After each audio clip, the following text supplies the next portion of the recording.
Fear. It is an ancient companion, woven into the very fabric of our existence.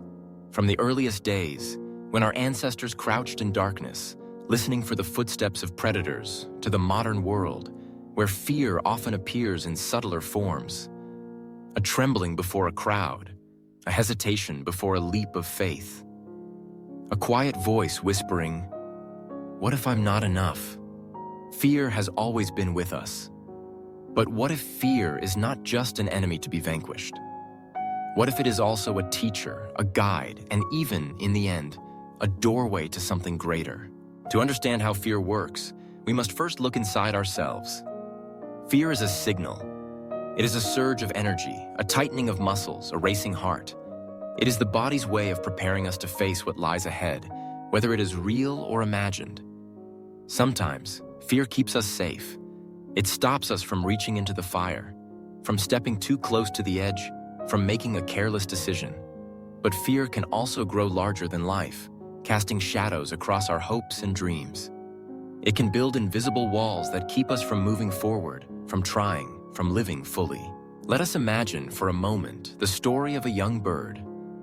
High in the branches of a sprawling tree, nestled safely in the warmth of its nest, the bird looks out at the world below.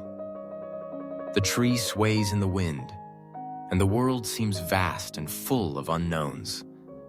The bird's heart beats faster at the thought of leaving the nest. Its wings are new, untested, and the ground below is far, far away. All around, the other birds call out, some soaring freely, others resting on distant branches. But for this young bird, the edge of the nest is a terrifying place. Every day, the bird watches as its siblings leap into the sky, their wings catching the wind, their cries echoing with joy and triumph. Each time, the young bird inches a little closer to the edge, feeling the dizzying drop beneath its feet, the powerful urge to pull back, to stay where it is safe. This is fear at work, in the mind, in the body, in the fluttering heart of a creature on the brink of transformation. But the story does not end here, because even as fear tightens its grip, another force begins to rise. It is curiosity. It is hope. It is the whisper of possibility. What would it feel like to fly? What if I could soar above the trees, feel the wind beneath my wings, see the world from a new perspective? The bird listens to these whispers, and slowly it begins to understand. Fear and hope are two sides of the same coin. Where there is fear, there is also the potential for courage. One morning, as the sun rises and the world glows with golden light, the bird stands at the very edge of the nest. Its heart pounds, its wings tremble. For a moment, fear seems overwhelming, a wave threatening to pull it back into safety. But then, with a deep breath, the bird remembers the calls of its siblings, the feeling of the breeze on its feathers, the longing to know what it is capable of. The bird closes its eyes, spreads its wings, and leaps. For an instant, there is only the rush of air, the sensation of falling. The ground races up to meet the bird, and for a heartbeat, fear screams louder than ever before. But then, instinct takes over. The bird flaps its wings once, twice, again, and suddenly, impossibly, it is flying. The world opens up, vast and full of promise. The branches, once distant and unreachable, become stepping stones to adventure. The sky, so terrifying from the safety of the nest, becomes a playground. In that moment, the bird understands the true nature of fear. Fear is not the enemy. It is the threshold, the challenge that must be faced in order to grow. Without fear, there is no courage.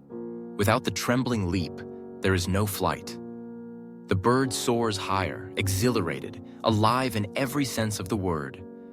Its fear has not vanished. It lingers, a quiet companion. But now, it is joined by something stronger: belief in itself and the knowledge that it can fly. This story, simple as it may be, is a mirror of our own journeys. Each of us has our own nest, our comfort zone, our shelter from the unknown. Each of us faces moments when we must choose to stay where it is safe or to leap into the unknown, trusting that our wings will carry us. Fear will always be a part of the journey, but it does not have to control our destiny. To overcome fear, we must first recognize it for what it is, a signal, not a sentence. Fear tells us that something matters. It is the body's way of saying, pay attention, this is important. When we listen to our fear, we can learn from it. We can prepare, plan, and practice. But when fear grows too large, we must also remember the lesson of the bird. That courage is not the absence of fear, but the decision to act in spite of it. Every great achievement, every moment of growth, every act of kindness or creativity or love is born from a willingness to face fear and move forward anyway. The artist who shares their work with the world, the student who asks a question in class, the leader who speaks up for what is right, all of them feel fear. But all of them choose to leap, to trust in their wings, to believe in the possibility of flight. So the next time you feel fear rising within you, remember the story of the bird. Remember that fear is not a wall, but a doorway. On the other side is a world waiting to be discovered, a life waiting to be lived. Take a deep breath, stand at the edge, and when you are ready, leap. The sky is waiting. Your wings are stronger than you think. And your story, like the birds, is just beginning.